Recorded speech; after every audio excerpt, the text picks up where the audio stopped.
Chapter number 6, chapter का weightage है 3 to 4 marks और ये बहुत सिंपल सा चैप्टर है, बस फ्लो पता होना चाहिए कैसे प्रेजेंट करना है डाटा को और ऐसे फिर 3-4 नंबर मिल जाएगा इसमें।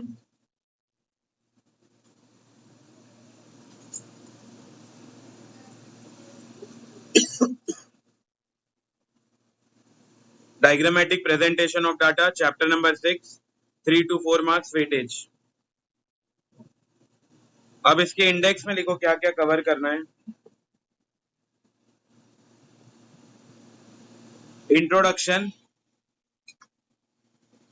बार डायग्राम क्या होता है, ये सब के बारे में थोड़ा इंट्रोडक्शन। फिर बार डायग्राम और इसके अंदर ये 5 तरीके का बार डायग्राम पढ़ना है।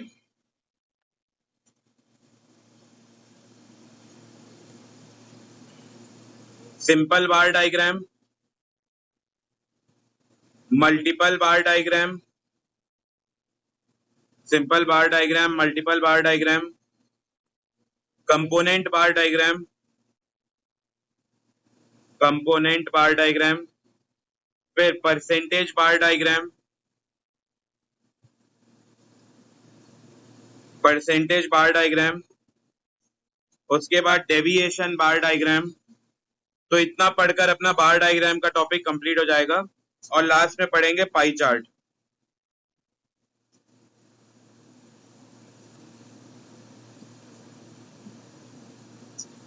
इंट्रोडक्शन, फिर बार डायग्राम। बार डायग्राम के अंदर 5 टाइप्स का पढ़ेंगे, simple bar diagram, multiple bar diagram, component bar diagram, percentage bar diagram और डेविएशन बार डायग्राम। फिर थर्ड टॉपिक पाई चार्ट और डायग्राम। छोटा ही सा चैप्टर है, ऑलमोस्ट 3 दिन के अंदर कंप्लीट हो जाएगा।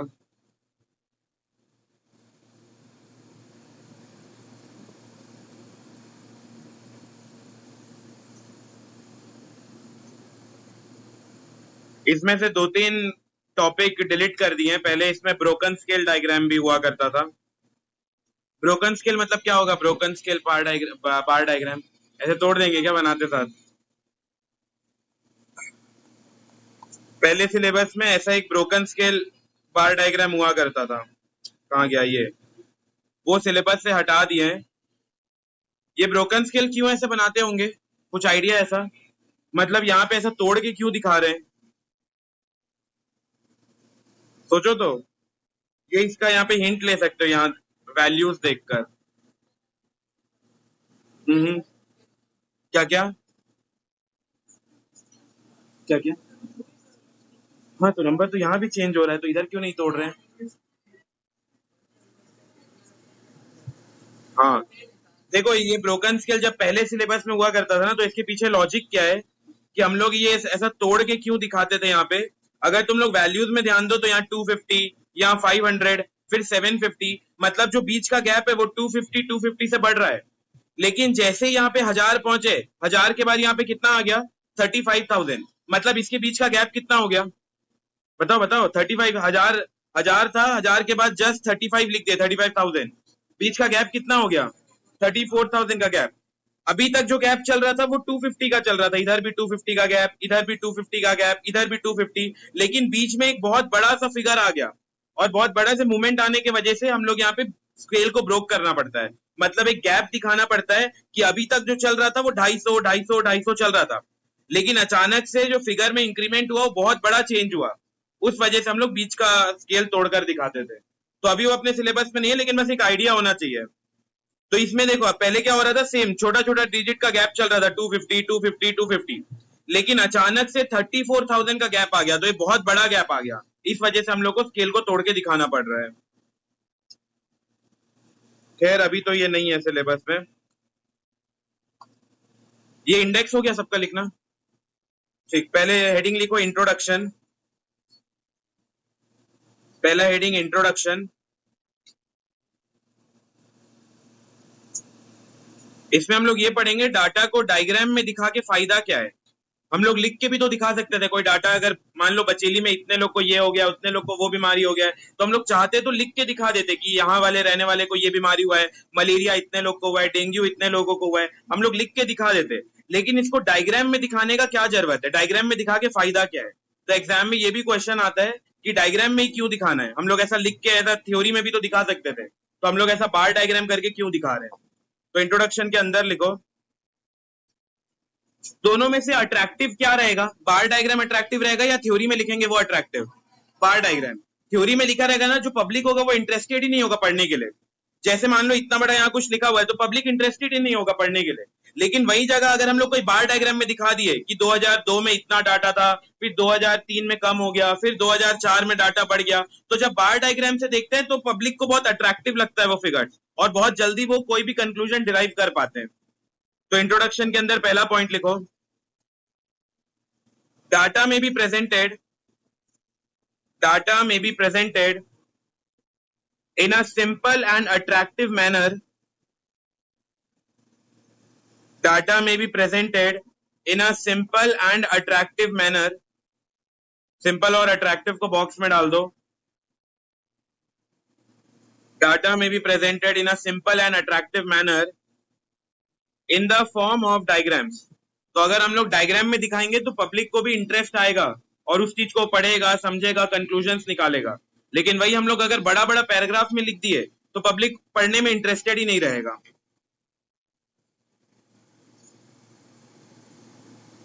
Data may be presented in simple and attractive manner in a form of diagram.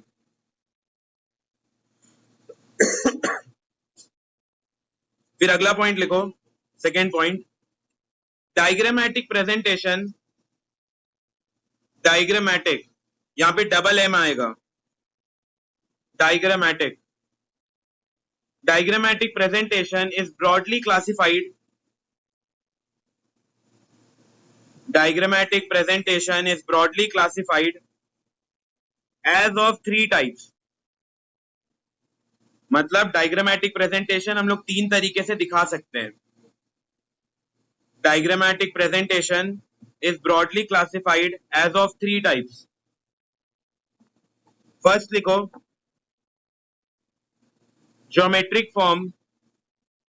First geometric form, bracket के अंदर bar diagram and pie diagram. Pie chart को पाई डायग्राम बोलते हैं। पहला तरीका है डायग्रामेटिक प्रेजेंटेशन करने का, ज्योमेट्रिक फॉर्म। ज्योमेट्रिक फॉर्म में हम लोग क्या करते हैं, जो ये चैप्टर में पढ़ने वाले हैं, बार डायग्राम बनाएंगे और लास्ट में pie chart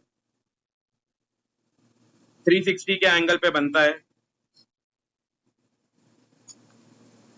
second, frequency diagram. Second, frequency diagram. ये सब थ्योरी में आ सकता है कि डायग्रामेटिक प्रेजेंटेशन को कितने तरीके से दिखा सकते हैं। तो पहला हो गया ज्योमेट्रिक फॉर्म, जिसका एग्जांपल है बार डायग्राम और पाई चार्ट। दूसरा हो गया फ्रीक्वेंसी डायग्राम। ब्रैकेट में लिखो हिस्टोग्राम।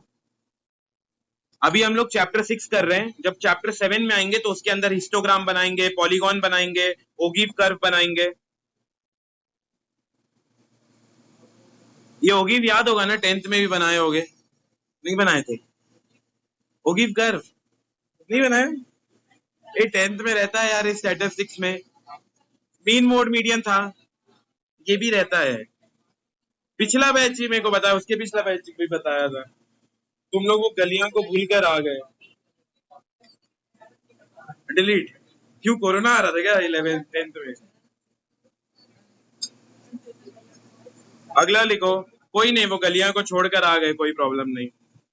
अगला third point, arithmetic line graph. ये जो लास्ट वाला है ना, ये थोड़ा खतरनाक है। ऑलमोस्ट ये एग्जाम में आता है ना, तो जल्दीबाजी में बन भी नहीं पाता, इसमें 15-20 मिनट लग जाता है। तो वो लक की बात ये है कि ये 2 साल पहले डिलीट हो गया है सिलेबस से, तो ये तीसरा वाला थ्योरी के लिए लिखना है, लेकिन ये चैप्टर डिलीट हो गया है। हाँ हाँ, अरे रुको, तुम लोग जो कंफ्यूज हो रहे हो ना, वो मैं बताता हूँ। अभी हम लोग 3 तरीके का पढ़े। सबसे पहला डायग्रामेटिक प्रेजेंटेशन क्या होता है? ज्योमेट्रिक। तो वो हम लोग को पढ़ना है ये 6th वाले चैप्टर में, जिसके अंदर हम लोग बार डायग्राम और पाई डायग्राम पढ़ेंगे। फिर उसके बाद अगला होता है ये फ्रीक्वेंसी वाला, जिसमें हिस्टोग्राम, पॉलीगॉन, ओगिव ये पढ़ेंगे। इसके बाद जो 8th चैप्टर है ना, ये अपने सिलेबस से डिलीट हो गया है। इसके अंदर arithmetic line graph, time series graph ये सब बनाना पड़ता था, और एग्जाम में आया इसका क्वेश्चन तो एक ही क्वेश्चन 5 नंबर का रहता था, उसको करने में 20-25 मिनट चला जाता था। तो ये बहुत खतरनाक सा था, तो अच्छा ये डिलीट हो गया है।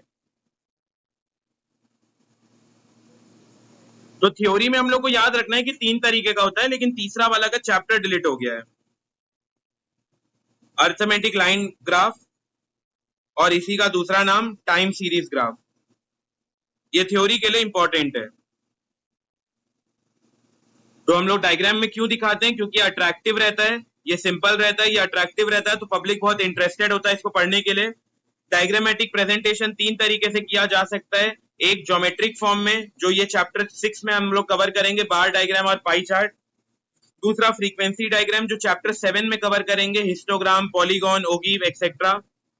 और लास्ट पढ़ेंगे मतलब लास्ट जो थ्योरी वाला है, अर्थमेटिक लाइन ग्राफ। ये चैप्टर इसका डिलीट हो गया है। तो ये इंट्रोडक्शन पार्ट कंप्लीट हो गया। अगला हेडिंग लिखो बार डायग्राम। अगला heading bar diagram.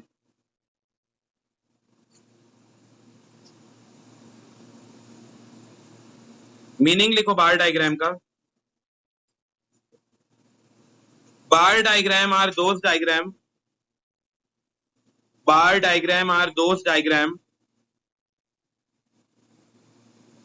in which data are presented। Bar का मतलब होता है वो जो स्क्वायर्स वगैरह से हम लोग दिखाएंगे, डब्बे बनाकर दिखाएंगे, उसी को बोलते हैं bar. Bar diagrams are those diagrams in which data are presented, in which data are presented in the form of bars or rectangles। और सेकेंड पॉइंट लिखो, bars are also called column. Bars को हम लोग column भी बोलते हैं। Bars are also called column.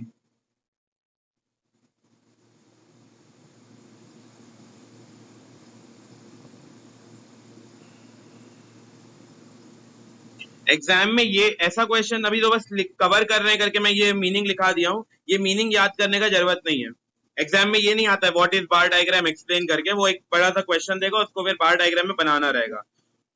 बस ये इंपॉर्टेंट है कि बार को हम लोग कॉलम बोलते हैं, बाकी मीनिंग याद करने का जरूरत नहीं है। मीनिंग में इतना ही लिखा है, बार का मतलब होता है जो भी हम लोग रेक्टेंगल वगैरह बनाते हैं, बार वगैरह बनाते हैं और डिनोट करते हैं फिगर्स को, वही होता है बार diagram.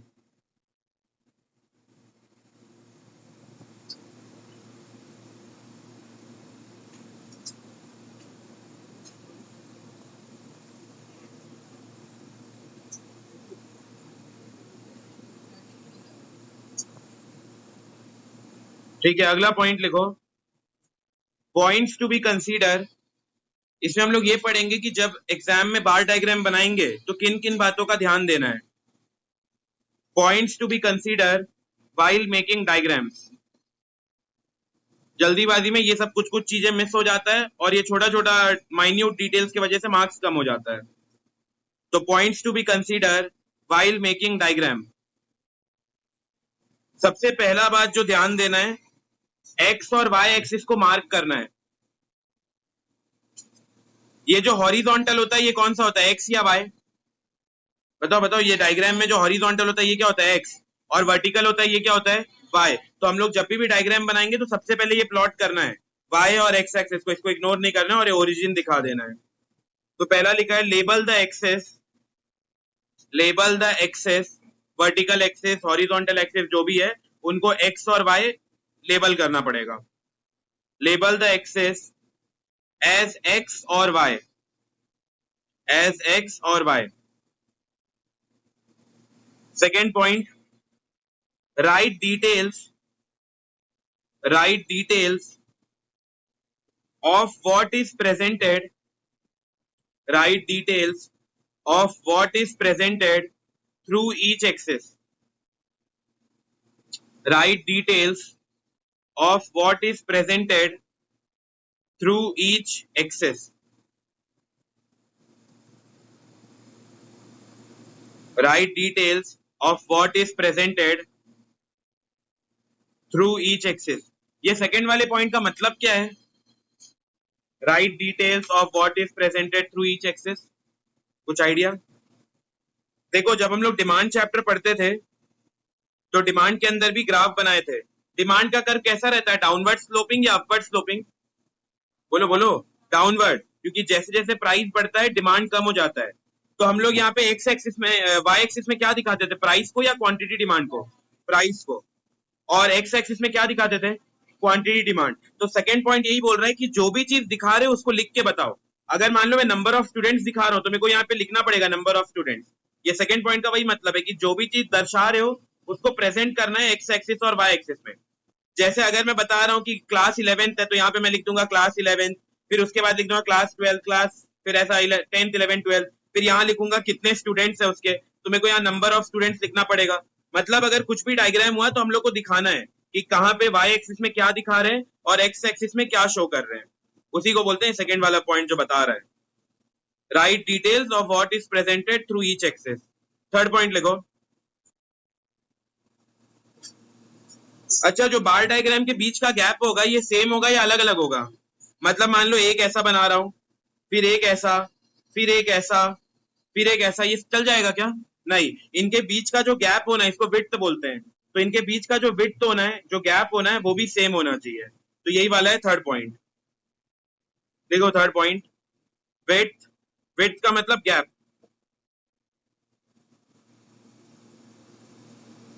Width of all bars should be same. Width of all the bar should be same. जो इनके बीच का हम लोग गैप डिनोट करेंगे वो सबका सेम होना चाहिए।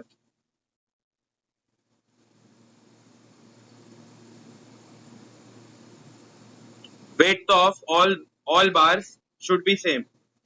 अब ऐसा भी नहीं कि सेम करने जा रहे हो तो मेजरिंग टेप पकड़ के एकदम करेक्ट 1 सेंटीमीटर हो गया, फिर एक लाइन खींच रहे हो, फिर 1 सेंटीमीटर, एकदम भी एक्यूरेट नहीं। बस ऐसा आइडिया लग जाता है कि ये बन गया, फिर दूसरा ये बन गया, तीसरा ये बन गया। एकदम भी ऐसा स्केल से नहीं नापते रहना है बैठ के कि हाँ ये इतना हो गया करेक्ट, यहाँ पे खत्म हुआ, फिर यहाँ खत्म हुआ, इतना भी एक्यूरेट नहीं करना है। ये वाला हो गया ना। गैप और विड्थ दोनों ही मैं बता दिया। अगला लिखो, अगला point fourth, give title. Give title, जिसका भी हम लोग जो भी डायग्राम बना रहे हैं वो हम लोग को टाइटल दिखा देना है ऊपर। Give title.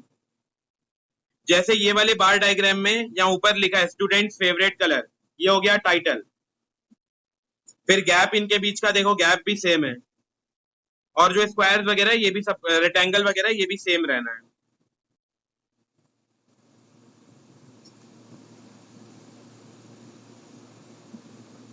स्केल को मेंशन करने का जरूरत नहीं है।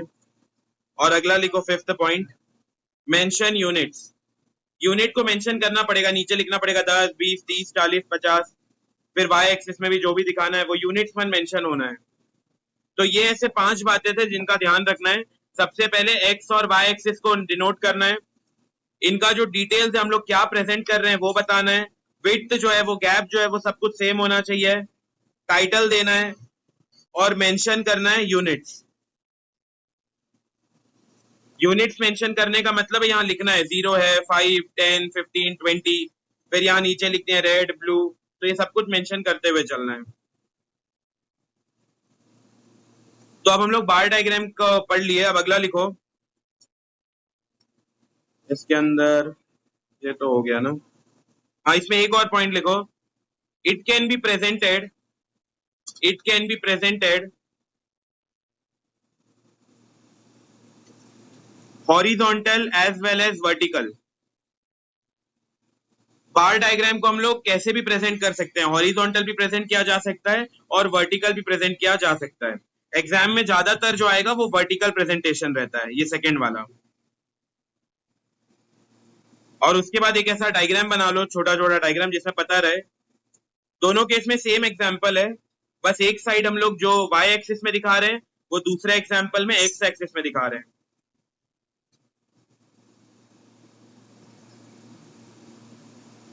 जैसे यहाँ पे बहुत सारा बनाना, तुम लोग बस स्टार्टिंग का 3 बना लो, इसका स्टार्टिंग का 3, और यहाँ भी स्टार्टिंग का 3, एप्पल, ऑरेंज और बनाना। तो आइडिया रहेगा, इसको बोलते हैं वर्टिकल और दूसरे वाले को बोलते हैं हॉरिजॉन्टल।